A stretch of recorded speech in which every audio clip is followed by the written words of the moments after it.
Ayan po mga kalingap, kain muna kami. Anong lugar ito kaya? Malate ito, Malate. Ito kami sa Malate po mga kalingap. Ito ang pinakasikat na The Aristocrat. Totoo pala sinabi na ako'y nasa Malate, alas 7 ng gabi. Kilala ko tuloy itong magandang babae. So ayan po mga kalingap. Kasama namin si Dr. Love yung amo namin, boss. Si boss, Dr. Love.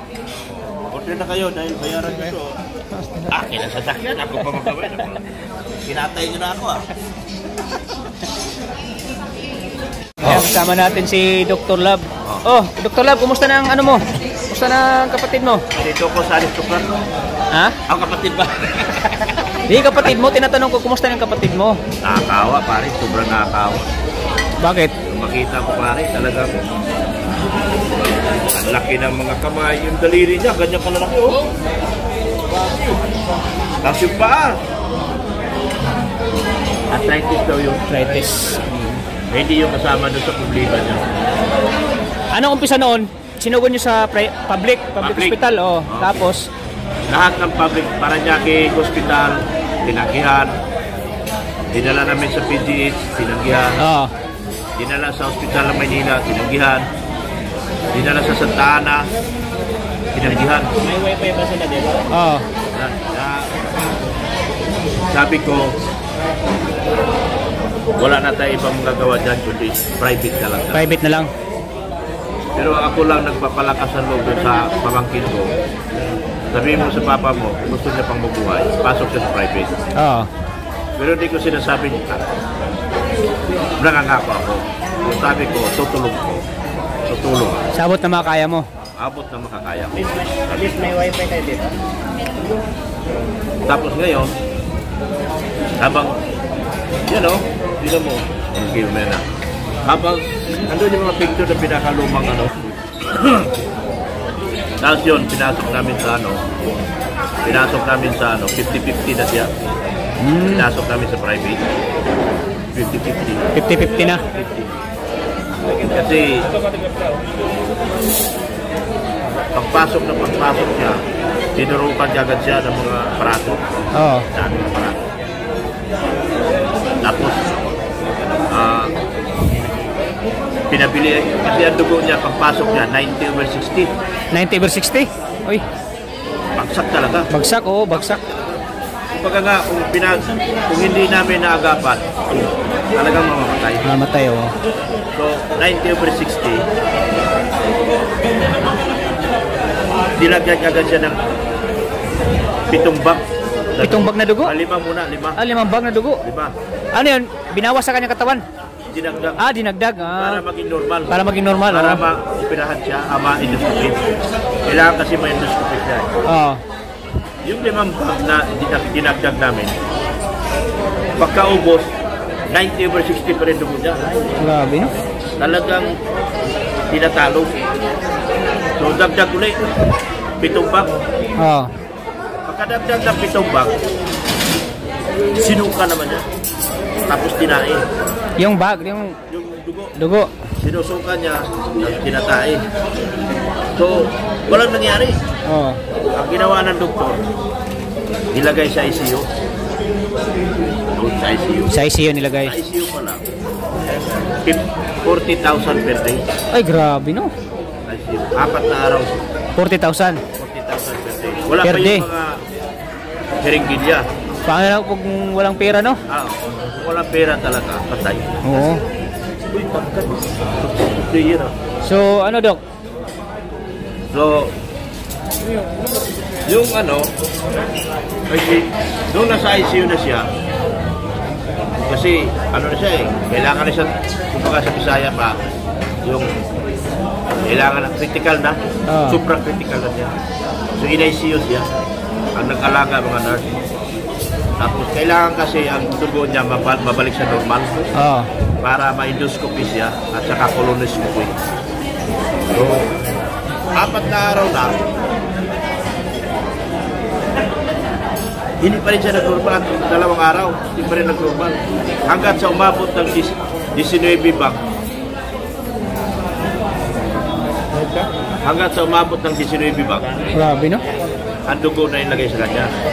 Pagkatapos na nag-normal. Doon nag-normal. Nag-normal. Nawala na yung pagtatae, hindi na masyado nagtatae, hindi na rin nagsusuka, nawala. Yung cause ng pagtatay, ano yun? Yun, cause ng pagtatae, hindi pa talaga malaman. Hindi pa. Kasi hindi pa siya na endoscopy. Hindi pa siya nalaman. Ngayon, pagdating ng nag-normal ang dugo niya sa pangatlong araw sa ICU. Operahan na siya kinabukasan. Nag-high blood naman. High blood? Nag-high blood naman. So, hindi na naman pwedeng ayaw ng cardiologist eh. Kasi nag-high blood. Tapos nung pagka-alas 3 ng hapon, nag-low blood naman. Low blood? Low blood naman. Nag-anemic. Nag-anemic, oo. Alas 3 ng hapon yun yung ang 4 ng araw ba? Pagdating ng alas 6, nag-normal ang dugo niya. Nag-120/80. Sinaksakan agad. Sinaksakan agad siya ng mga cardiologist ng mga aparato. Doon nagsimula na. Tapos pagkatapos doon, lumabas yung kanyang lumabas doon sa kanyang bituka niya, nung lumabas sa cardiology, bituka niya, medyo may problema na dahil sa ulcer. So, habang pinapasok ang endoscopy, yung kamera, sinusundan din ng mga doktor pagtapal yung bituka niya. Kaya ngayon nagbalik na siya sa normal. Laki na ginastos. Grabe yun. Grabe yung fighting spirit niya, no? Gusto niya talagang mabuhay, no? Gusto talaga niya mabuhay. Kasi kung hindi siya gusto mabuhay, kung iba-iba lang, nung talagang nagsakripisyo sa kanyang sakit, anong naramdaman mo, Dok? Nakita mo siyang parang nahirapan o talagang pinit niyang nilabanan yung sakit niya? Habang nag-uusap kami, sa tuwing nag-video call kami, nakikita ko lumalaban. Lumalaban siya? Sabi ko, kaya mo ba? Kaya ko. Gusto mo mabuhay? Gusto ko mabuhay. O sige, ako bahala sa gastos. Saan mas matanda sa inyo? Ako. Ikaw? Pangatlo sa akin. Sabi ko, ako bahala. Talagang pinalakas ko yung loob ba? Pinalakas mo yung loob niya? Wala eh. Pinalakas ko yung loob na ako bahala. Kasi kung hindi ko palakasin ang loob, matatakot eh. Panireklamo sa tuwing tutukan ng doktor. Panireklamo. Anong reklamo niya? Mga masakit daw? Bago siya ma-endoscopy, hinahanapan siya ng ugat. Hindi makita yung ugat niya eh. Yung mga ugat niya, kasi doon ituturong yung mga ringin niya. Hiniwa yung braso niya para makita lang yung ugat. Wala na ugat ng pulso niya eh. Wala na? Natabunan na. Kaya, grabe, matitip pag, tumaan talaga sa putas ng karayo. Ngayon, okay na, ang problema, yung bayaran naman. Bayaran naman.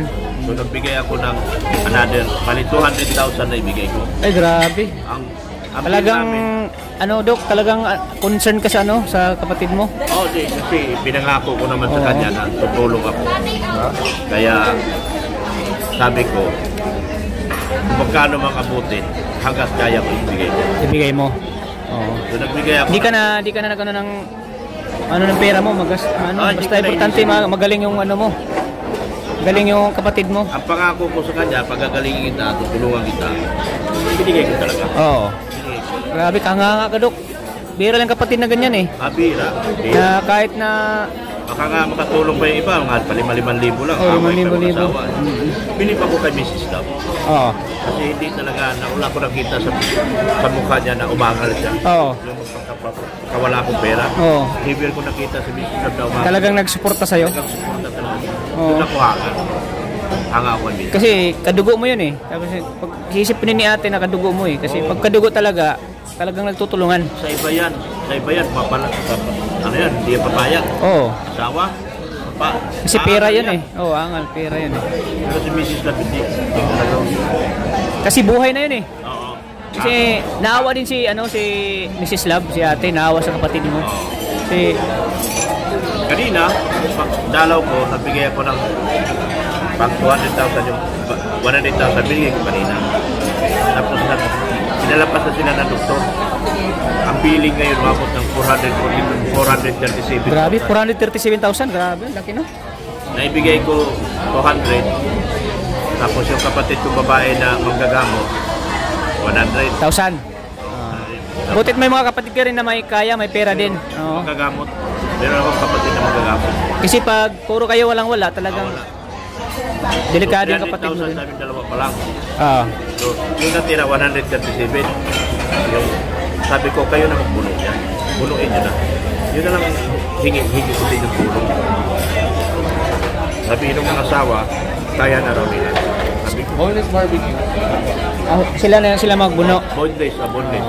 Yan. Yun, Yan, kain po kayo mga kalingap.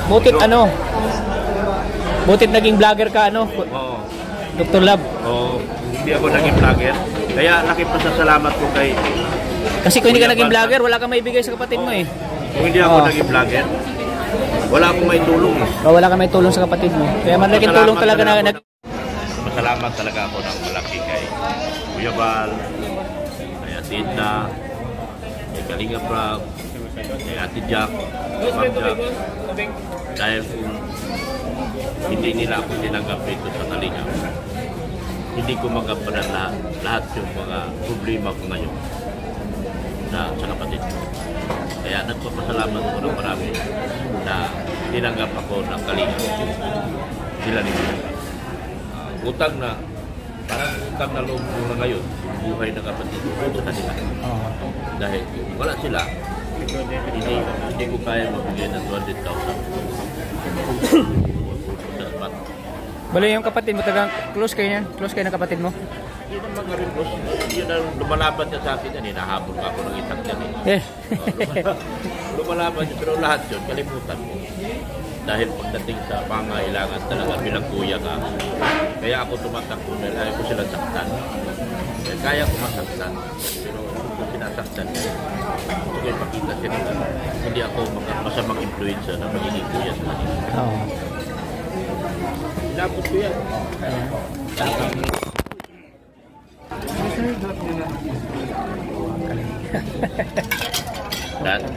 Dati, nahabol ako ng kutsilyo niya. Pero hindi ako bilang kuya ka, ikaw dapat lagi magpapasok. Oo. Ikaw dapat magpakumbaba, no? Pasunurin mo sila doon sa tamang daan. Kaya ang ginawa mo, maganda yan. Talagang, pinapakita mo yung, kung ano ka na bilang siyang kapatid sa kanya. At yan ay tatawin niya na malaking utang na loob sa'yo. Tulab. Dahil sa pinapakita mong pagmamalasakit sa kanya. Bilang lumalabas kasi ngayon sa pamilya namin, ako ang pinakapanganay. Oo. Kasi yung panganay namin wala talaga. Walang Bagay ko yung breadwinner na yun sa kanya. Kasi hindi sa amin lumaki yun. Talagang lumaki kami. Ako ang naging nakakis na nilang pinakakuya. Oo. Kaya ginampanan ko lahat yun sa trabaho na yun sa kanila. Sinasunod ko sila ng tao.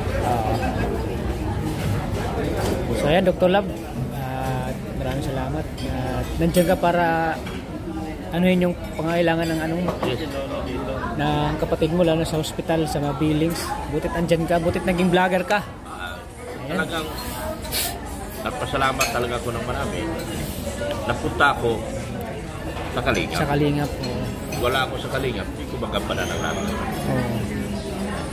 Ordinaryo driver lang ako. Kaya hindi mo maibigay yung pang hospital billing, pangailangan ng kapatid mo, hindi mo maibigay kung ordinaryo ka lang tao. Ordinaryong negosyante lang ako na yung transport provider. Oo, ay hindi kaya. Baka 5,000, hirap na hirap. Kahit sarili mo nga, mahirapan ka pa. Hirap pa. Itulong mo ba kaya? Mas lalo mahirap. Kaya malaking bagay talaga yun. After ng aking mga pagsubok. Isa rin yan sa galit na galit sa akin. Yung kapatid mo? Noong mga panak, nalulong tayo. Nalulong tayo sa bisyo. Nalulong pa sa babae. Galit na galit sila sa akin. Siya yung talagang nagalit sa'yo. Oo. Yung kapatid mo na ito. Pero talagang masasabi mo na grabe. Mas talaga, ikaw pa talaga yung nakatulong sa kanya, no? Na talagang ang tao pa talaga ay magbabago. Oo. At di niya inaasahan na magagawa mo ito. Itong ganito, no? Oo.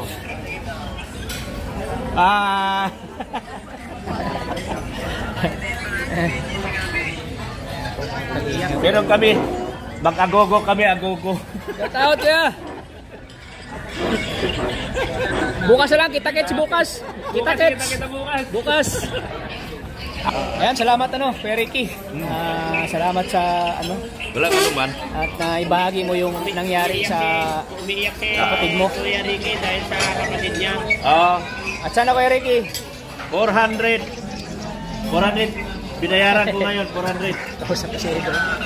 Grabe. Ayan Kuya Ricky, sana tuloy-tuloy mo lang yan. Wala sila dahil Kasi kung ano yung sinishare mo na biyaya sa kapatid mo, mas grabe pa yan, mas siksik pa yan. Kasi yung pera na ginagamit, yung pera na galing sa biyaya, ginagamit sa tama. Totoo yan. Lalo sa pagtulong sa kapatid mo. Salamat ng marami. Yung kasabihan nga, tumutulong ka nga sa ibang tao, sa kapatid mo pa kaya? Oo, Hindi nagpapabahay ako. Nagpapabahay ka. Nagbigay ako ng edukasyon sa mga kabataan, nagpapahay ako. Pero sa sarili kong kapatid, hindi ko magawa. Oo. Mahirap yun. Mahirap yun. Pabahay tayo, ilan na pabahay ko? Dalawang pabahay na. May paaral pa ako. Oo. Mga estudyante. masarap pagkain niya, sir, no? Kaya pagdating sa kapatid, full out tayo. Oo. Full out. Kapatid dugot laman natin yun. Oo. Kung mahirap kasi parang konsensya mo kasi pag may pera ka tapos kapatid mo nang hingalo na tapos na ano ka sa pera mo kasi ayaw mo magasto. Parang ano yon, parang hindi ka makatulog noon eh. Hindi ka makatulog kasi Ako nangako sa kanya, dugtungan ko buhay mo. Oo. Pumasok ka sa private hospital, dudugtungan ko buhay mo. So, kung hindi ko magawa yun, sisihin mo ako. oh, yun. Kaya Kuya Ricky, hanga ako sa'yo kasi talagang isa ka sa Boss, kapatid. Ayan. yung banig, pinasok ko na sa vault sa Central Bank.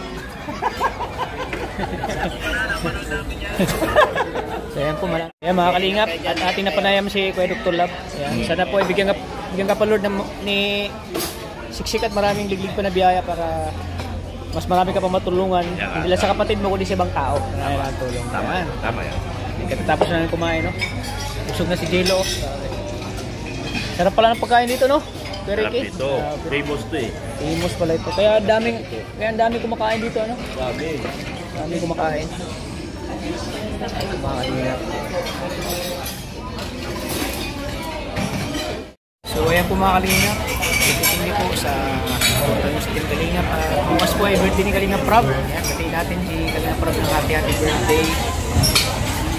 First time ko pong makapunta dito sa Malate. Sa dami po yung pupunta dito sa Manila. Dito kami dinala ni Dr. Lab sa Malate. Sarap para mga pagkain dito. Thank you po kay Dr. Lab. Si Dr. Lab po yung sinakinamin punta dito sa Manila. Pagbalik namin si Dr. Lab dito sa sakinamin at ayun po, na-share ni Dr. Lab yung experience na nangyari sa kanyang kapatid. Talagang nakadurog din ang puso at talagang andyan si Dr. Lab para dugtungan yung buhay ng kanyang kapatid. Talagang kailangan po ng tulong lalo sa pinansyal kasi magastos po talaga yung mag-hospital po lalo sa private. Kailangan talagang pera yung kailangan. Kaya butit naging vlogger si Dr. Lab. Talagang ibigay ni Dr. Lab yung pangailangan hospital po ng kanyang kapatid. Kaya nakakaka po ni Dr. Lab. Isa ka talagang tunay na charity, Dr. Lab. Yeah, thank you. Hindi lang si charity kasi ibang tao kundi pati din sa mga kapatid mo na nangailangan po ng tulong. Kaya saludo kay Dr. Lab. Wala akong masabi. Sana Dr. Lab, bigyan pa ni Lord ng maraming biyaya sa ilang taon pa na darating mga Kalingap. So, salamat sa walang sawang suporta kay Kalingap Data. Babay po sa lahat.